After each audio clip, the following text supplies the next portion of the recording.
Every Friday night, someone in my family turns into a creature.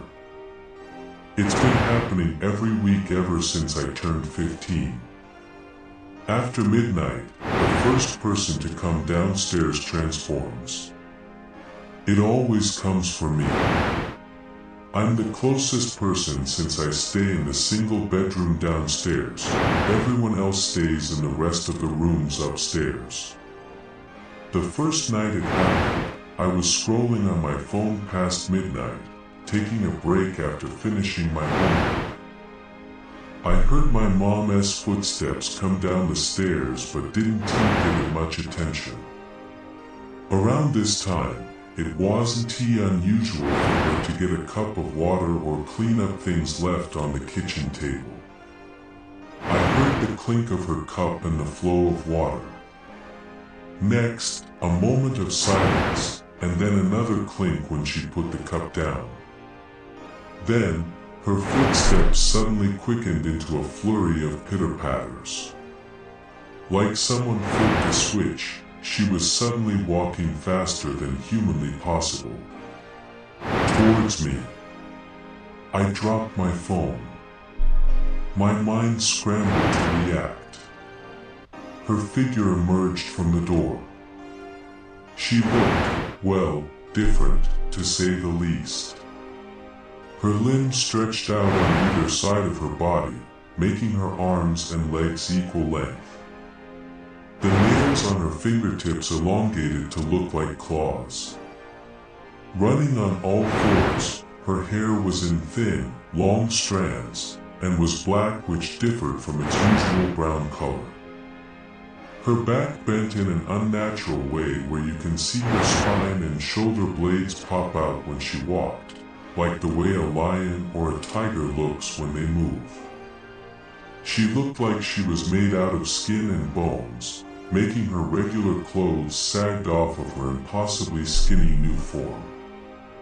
I opened my mouth to scream.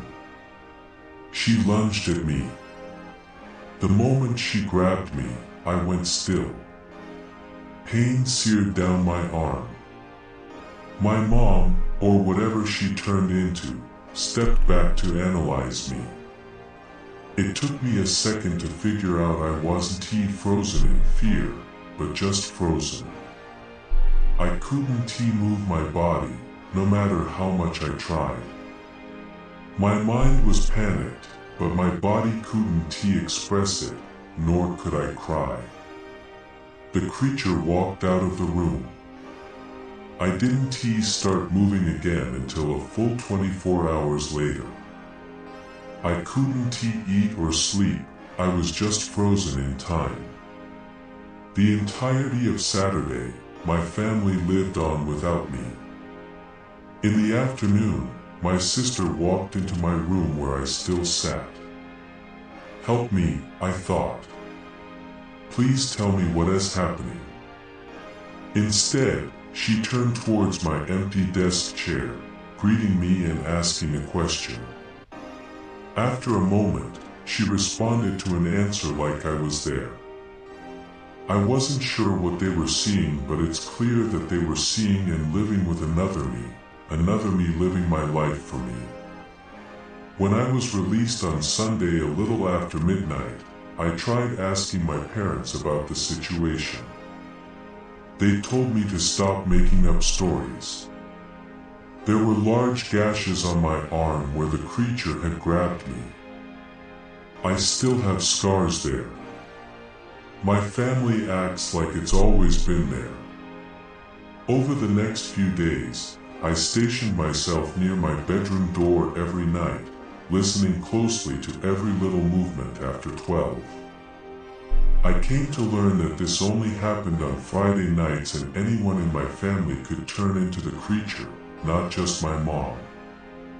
The solution to this problem was to simply lock the bedroom door when the time came. The creature would screech and scramble on the other side, but it wasn't strong enough to knock the door down. Its hands reached under the doorframe, scratching at the carpeted floor, but it was futile. Over time, it became something of a joke. I would lock the door and listen for the quick footsteps before saying something like "shut up" or "fuck off." Without fail, it always evoked a loud screech from the creature, and then I would laugh as it crashed against the door. The funny thing was, each one of my family members has a different screech, so I could tell who it was by listening to their vocalizations. Then I would confirm by looking at the hands that reached under the door, which remained unchanged after the transformation despite the nails. This did have downsides though. If I had to study late into the night or if I was trying to sleep, I would always put in earplugs to try to drown out the relentless banging on the door. I got used to it eventually, but it was difficult to adjust. Now, I've finally graduated from high school and am on my way to college. I've dreamed about this for years, about not having to stay on my toes on Friday nights and enjoying it just like everyone else. I met my roommate Emily a few days ago. Everyone was moving into the dorms since school was starting soon. We clicked right away, becoming best friends like we have known each other for years. We spent some time exploring campus and partying together. She was the best roommate I could ever hope for. But everything changed. The day passed like normal. I spent the morning meeting new people in school events and then hanging out with Emily. After nightfall, we went downtown to get dinner and raced each other to the arcade. I haven't had this much fun on the weekends for a long time, too focused on studies to do so. Eventually, I went back to the dorms, Emily close behind me. It was well past midnight. We both prepared for bed. After scrolling on my phone for a few minutes, I laid down to sleep, only to hear scrambling beside me. I turned to see what was going on. My roommate was stationed in the farthest corner of the room, hands grabbing the walls for stability, looking at me with a terrified expression. "What are you?" I was immediately confused. We had spent the entire day together, and I didn't understand what she was asking me. Then I noticed the long gashes on her arms. Realization stabbed me like a knife. The Emily that I had been with the entire day was not the real Emily. In fact, it was the Emily that was put into my mind. Just like the way my sister saw another me. She had been frozen until now. I didn't mean to make her go through that. I never meant to hurt her. I told her everything. I've already requested a single room under special circumstances. While waiting for the request to be approved, I've been sleeping in the bathroom every Friday night, locking myself away to keep Emily safe. The cold bathroom floor gives me peace.